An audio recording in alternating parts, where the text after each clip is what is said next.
আলহামদুলিল্লাহি রাব্বিল আলামিন আসসালাতু ওয়াসসালামু আলা সাইয়্যিদুল মুরসালিন ওয়া আলা আলিহি ওয়া আসহাবিহি আজমাইন।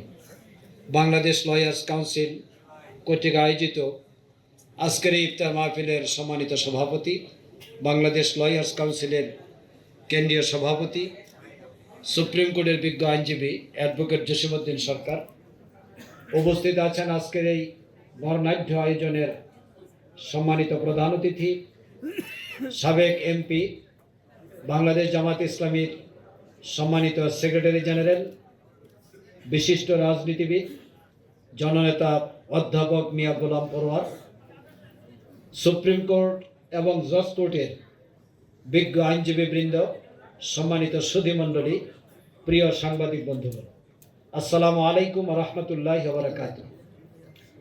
আমরা একটি নতুন পরিবেশে নবগঠিত সরকারের আওতায় এই ইফতার মাহফিল এখানে উপস্থিত হওয়ার সুযোগ পেয়েছি, আলহামদুলিল্লাহ। বাংলাদেশে একটি অন্ধকার অধ্যায় আমরা পেরিয়ে এসেছি। আমি অন্ধকার এই জন্য বললাম যে সভ্যতার civilisation depends upon justice and morality. সভ্যতা ন্যায় বিচার এবং নৈতিকতার উপর নির্ভর করে। এই দুটো জিনিস দীর্ঘদিন বাংলাদেশ থেকে অনুপস্থিত ছিল, কারণ ন্যায় বিচার এটা মুখে ছিল, কিন্তু বাস্তবে কতটুকু ছিল সেটা আমরা দেখেছি।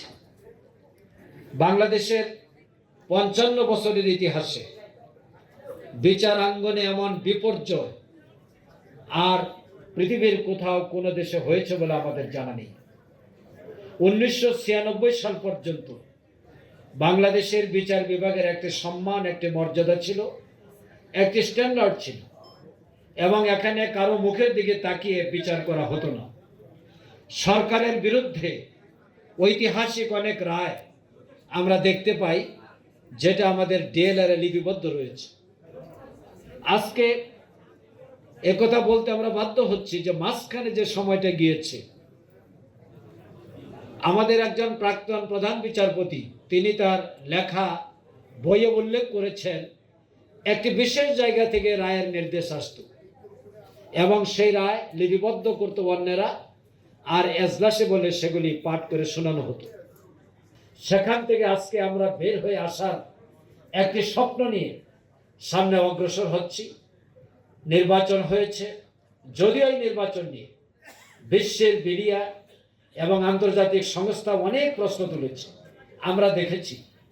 এবং এ কথা বাংলাদেশের একটি গবেষণা সংস্থা বলেছেন, জাল ভোট পড়ার একটা পার্সেন্টেজ তারা উল্লেখ করেছে। এটা আমরা এই সময় কামনা করিনি। আমরা চেয়েছিলাম জনগণ তার ভোট দিবে, কেন্দ্রে যাবে, যিনি যে ভোটটা পাবেন সেটাই ঘোষণা করা হবে, তিনি কোন দলের সেটা বিবেচনা করা হবে না। কিন্তু আজকে অনেকগুলো প্রশ্ন বিগত নির্বাচনে রয়ে গেছে। সব কিছুকে মেনে নিয়েই যারা বিজয়ী হয়েছেন এবং যারা বিজয়ী হতে পারেন নাই, তারা একটি নতুন স্বপ্ন নিয়ে, নতুন বাংলাদেশ গড়ার প্রত্যয় নিয়ে তারা নির্বাচনের ফলাফল মেনে নিয়ে সরকার গঠন এবং বিরোধী দলে বসার সিদ্ধান্ত নিয়েছে। এখন আমি মনে করি আমরা একটি সভ্য জাতিতে পরিণত হতে চাই, অবশ্যই বিচার বিভাগের স্বাধীনতা নিশ্চিত করতে হবে। সেই লক্ষণ কতটুকু আছে আমি জানি না। বিগত 18 মাসে যারা রাষ্ট্র পরিচালনা করে গেলেন, এই সময়টাতেও এই জায়গায় যে নিয়োগটা দেওয়া হয়েছে, সেই নিয়োগ নিয়ে যথেষ্ট প্রশ্ন আছে, সে আইন নিয়ে যথেষ্ট প্রশ্ন আছে। এর পরিবর্তন আমরা চাই, জানি না সেই পরিবর্তন আদৌ হবে কিনা। এই লক্ষ্যেই আজকে বাংলাদেশ লয়ার্স কাউন্সিল বিচার অঙ্গনে একটি সুস্থ এবং ন্যায় বিচার প্রতিষ্ঠার লক্ষ্যে কাজ করে যাচ্ছে। এখানকার পরিবেশ পরিবর্তন করার জন্য কাজ করে যাচ্ছে। আমরা জানি যে শক্তি ব্যতীত, শক্তিটা মানে আমি এই সেন্সে বলছি, উইদাউট শক্তি কোনো ন্যায় প্রতিষ্ঠিত হইতে পারে না। ন্যায় প্রতিষ্ঠার জন্য শক্তির দরকার। আল্লাহ তাআলা কালামে হাকিমে সুলতান আর নাসিরা এটাকে রাষ্ট্রশক্তি বুঝিয়েছেন। রাষ্ট্রশক্তি হচ্ছে মানুষের রাইটকে প্রতিষ্ঠিত করার জন্য, কিন্তু আমরা বিগত অভিজ্ঞতা হচ্ছে রাষ্ট্রশক্তি মানুষের রাইটকে অপহরণ করেছে, কিডন্যাপ করেছে, এবং এই জায়গা থেকে মানুষের রাইটকে বিদায় দেওয়া হচ্ছে। আমরা এই দৃশ্য আর বাংলাদেশে দেখতে চাই না। যে দুটো জিনিস সভ্যতার মানদণ্ড, পৃথিবীর বিভিন্ন দেশের উদাহরণ আমরা দিচ্ছি। এই উদাহরণগুলো কি? উদাহরণ হচ্ছে যে অমুক দেশ সভ্যতার দিক থেকে অনেক উন্নত, তারা উন্নত, তার কারণ সেখানে আইনের শাসন এবং ন্যায় বিচার প্রতিষ্ঠিত আছে। আইনের শাসন এবং ন্যায় বিচার যেখানে প্রতিষ্ঠিত নেই, সেখানে সভ্য কোনো রাষ্ট্র বলা যায় না, সভ্য কোনো জগৎ বলা যায় না। আমরা বাংলাদেশে 12ই ফেব্রুয়ারি নির্বাচন হয়ে গেল, 17ই ফেব্রুয়ারি সরকার গঠন হলো।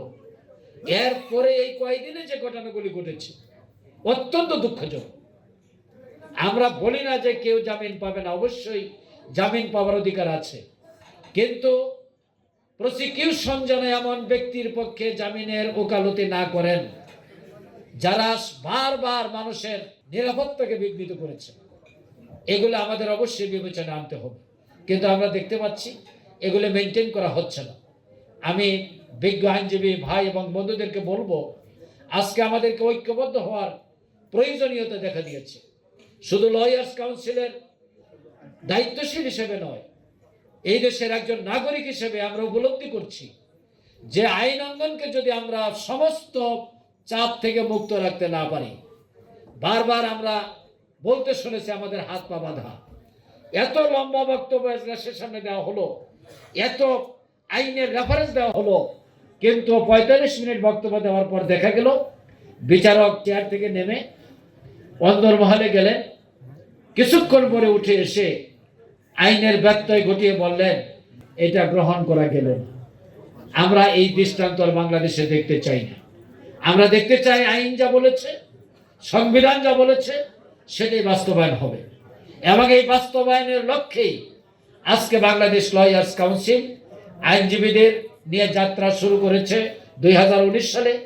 আমরা এটাকে মজবুত করতে চাই, সুসংবদ্ধ করতে চাই, এবং আইন অঙ্গনে একটি সুন্দর পরিবেশ আমরা উপস্থাপন করতে চাই। আমি দ্বিতীয় যে পয়েন্টে বলতে চাই সেটা হলো মরালিটি, নৈতিকতা।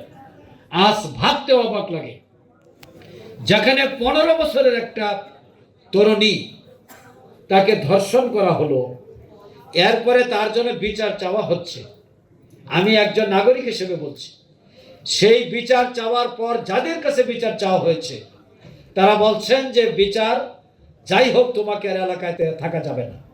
বাবা তার 15 বছরের কন্যাকে নিয়ে নিরাপদ জায়গায় যাচ্ছিলেন, রাস্তায় সেই ধর্ষণকারীরা বাবার সামনে থেকে সেই তরুণীকে ছিনতাই করে নিয়ে তাকে নির্মমভাবে হত্যা করল।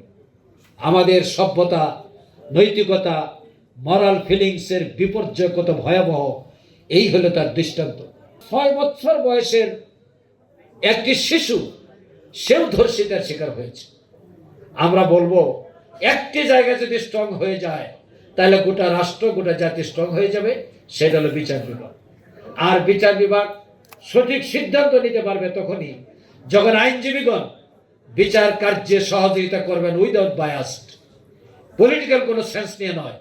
যখন একজন অ্যাডভোকেট তার পেশায় নিয়োজিত হন, তখন তিনি কোন দলের এবং কোন আদর্শের সেটা তার সামনে বড় কথা নয়। পেশাকে সামনে রেখে, নৈতিকতাকে সামনে রেখে তিনি কোর্টকে সহযোগিতা করেন এবং করবেন। বাংলাদেশ লয়ার্স কাউন্সিল সেই দৃষ্টিকোণ থেকেই তার দায়িত্ব পালন করতে চায়। আমি আপনাদের সবাইকে লয়ার্স কাউন্সিলের নেতৃত্বে ঐক্যবদ্ধ হয়ে আগামী দিনে একটি সুন্দর এবং একটি চাপমুক্ত বিচার ব্যবস্থা প্রতিষ্ঠার লক্ষ্যে ঐক্যবদ্ধ হওয়ার আহ্বান জানিয়ে সবাইকে পবিত্র রমজানুল মোবারক জানিয়ে আমার বক্তব্য শেষ করছি। আসসালামু আলাইকুম ওয়া রাহমাতুল্লাহ।